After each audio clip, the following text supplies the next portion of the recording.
আসসালামু আলাইকুম। Real village cooking চ্যানেলে সবাইকে ওয়েলকাম জানাচ্ছি। আজকে আমি বানাবো মৌচাক চিতই পিঠা, অসংখ্য জালিদার যুক্ত। 1 বাটি পরিমাণে সুজি নিয়ে নিয়েছি, এই বাটিরই একই মাপে নিয়ে নিচ্ছি চালের আটা। এবার দিয়ে দিচ্ছি এখানে স্বাদ মতো লবণ। এবারে আমি জলটা কুসুম গরম করে নিয়েছি। এমন কুসুম গরম নিতে হবে যেন হাত দিলে সহ্য করতে পারা যায়। লবণটাকে আমি ভালোভাবে মিশিয়ে নেব। এবার অল্প অল্প করে জল দিয়ে আমি এটাকে মেখে নেব। অল্প অল্প করে জল দিয়ে এটাকে আমি ভালোভাবে একটা ব্যাটার তৈরি করে নিচ্ছি। এখানে আমার 2 বাটি পরিমাণে জল লেগেছে। ওই বাটির 2 বাটি পরিমাণে জল লেগেছে। এটাকে ভালোভাবে মিশিয়ে নিতে হবে। আপনারা তো অনেক রকমের পিঠে খেয়েছেন, এইভাবে একবার মৌচাক চিতই পিঠা, অসংখ্য জালিদার এই পিঠা বানিয়ে দেখবেন। খেতে খুবই ভালো লাগবে, খুবই নরম তুলতুলে এই পিঠা রেসিপি। আমি এবার এই মিশ্রণটাকে মিক্সিং জারে নিয়ে নিচ্ছি। একবার আমি ভালোভাবে ঘুরিয়ে নেব যেন ভালোভাবে পেস্ট হয়ে যায়।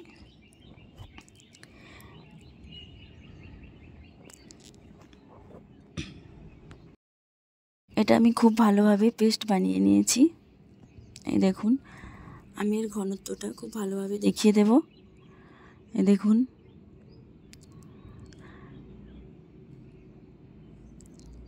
এবার এর মধ্যে আমি সামান্য পরিমাণে জল অ্যাড করছি, 2 টেবিল চামচের মতো। আবার জল অ্যাড করে দিলাম, দিয়ে এটাকে খুব ভালোভাবে আবারও মিশিয়ে নিচ্ছি।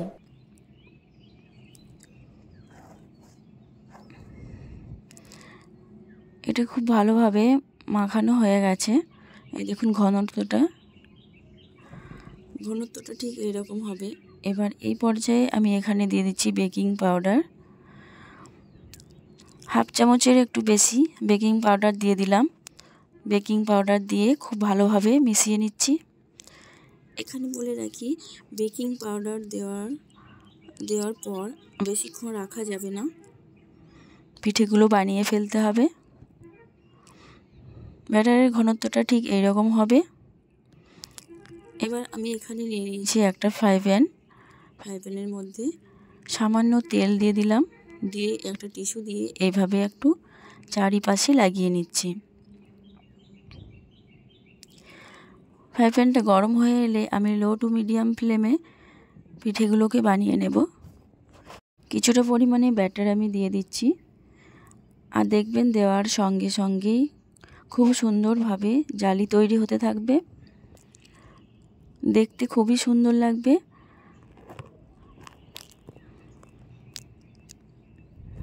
এই দেখুন, জালিগুলো খুব ভালোভাবে তৈরি হয়ে যাচ্ছে। এখানে আমার এই পিঠাটা প্রায় হয়ে এসেছে। এবার এই পিঠাটাকে আমি তুলে নেব। এই দেখুন, খুব সুন্দরভাবে পিঠাটা হয়ে গেছে। অপর পাশটাও খুব ভালোভাবে হয়ে গেছে। এই দেখুন, অপর সাইডটা ঠিক একইভাবে আমি আরেকটা পিঠা বানিয়ে দেখাচ্ছি। একটু তেল ব্রাশ করে নিয়েছি, দিয়ে কিছুটা ব্যাটার দিয়ে দিলাম। এবার দেখুন, জালিগুলো খুব সুন্দরভাবে হয়ে আসবে। এই দেখুন, খুব সুন্দরভাবে অসংখ্য জালি তৈরি হয়ে যাচ্ছে। আর এই পিঠাগুলো বানাতে বেশি টাইম লাগে না, অল্প টাইমের মধ্যে সহজেই এই পিঠেগুলো তৈরি হয়ে যায়। বাঙালিরা তো পিঠে খেতে খুবই পছন্দ করেন, আর এই শীতকাল মানে পিঠার উৎসব। রং বেরঙের পিঠা এই শীতেই বেশি ভালো লাগে। আপনারা একবার এই পিঠা বানিয়ে দেখবেন। সহজ পদ্ধতিতে আপনাদেরকে বানিয়ে দেখালাম, আপনাদের খুবই ভালো লাগবে। এই পিঠাটাও রেডি হয়ে গেছে। আমি এটা আপনাদেরকে ভালোভাবে দেখাচ্ছি। এই দেখুন, অসংখ্য জালিদার এই মৌচাক চিতই পিঠা। দেখেই বুঝতে পারছেন কতটা নরম এবং সফট হতে পারে। অপর সাইডটাও দেখিয়ে দিচ্ছি, এই দেখুন। এবার আমি একটা প্লেটের মধ্যে সার্ভ করে নিচ্ছি। আমি সব কটা ঠিক একইভাবে বানিয়ে নিয়েছি। আমি একটু ভালোভাবে দেখাচ্ছি যে কত সুন্দর, কত নরম হয়েছে। প্রতিটা পিঠা নরম তুলতুলে, মুখে দিলেই মিলিয়ে যাবে। আর অসংখ্য জালি এই ভাইরাল মৌচাক চিতই পিঠা। মৌচাক বিবিখানা পিঠা তো অনেক রকমই খেয়েছেন, এবার একবার এইভাবে চিতই পিঠা বানিয়ে দেখবেন, খেতে খুবই ভালো লাগবে। বাচ্চা বড় সকলেই খেতে পছন্দ করবে। আর সঙ্গে যদি থাকে খেজুরের গুড়, তাহলে তো খুবই ভালো লাগবে। সহজ পদ্ধতিতে আপনাদেরকে আমি বানিয়ে দেখিয়েছি।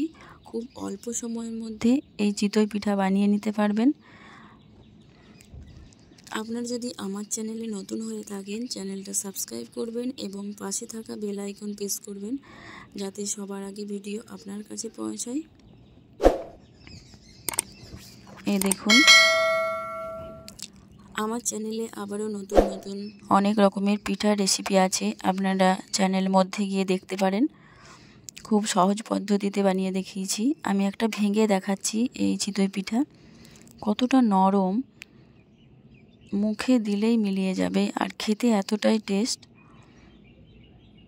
খেজুরের গুড় দিয়ে এই চিতই পিঠা খুবই ভালো লাগবে। আপনারা একবার বাড়িতে বানিয়ে দেখবেন, নিমেষেই শেষ হয়ে যাবে। আবারও নতুন করে আপনাকে বানাতে হবে, এতটাই ভালো লাগে এই চিতই পিঠা। তাহলে দেখলেন তো কত অল্প সময়ের মধ্যে এই পিঠা রেডি হয়ে গেল। আপনারা একবার বাড়িতে ট্রাই করে দেখবেন, আর কেমন হলো কমেন্টে অবশ্যই জানাবেন। আমার এই রেসিপি যদি আপনাদের ভালো হয়ে থাকে, ভালো লেগে থাকে, তবে আমাকে কমেন্টে অবশ্যই জানাবেন। আর পাশে থেকে বেল আইকন প্রেস করবেন, লাইক করবেন। আবারও নতুন নতুন অন্য কোনো রেসিপি জানতে চাইলে আমাকে কমেন্টে অবশ্যই জানাবেন। তাহলে আজকের মতো এখানেই রেসিপি শেষ করছি।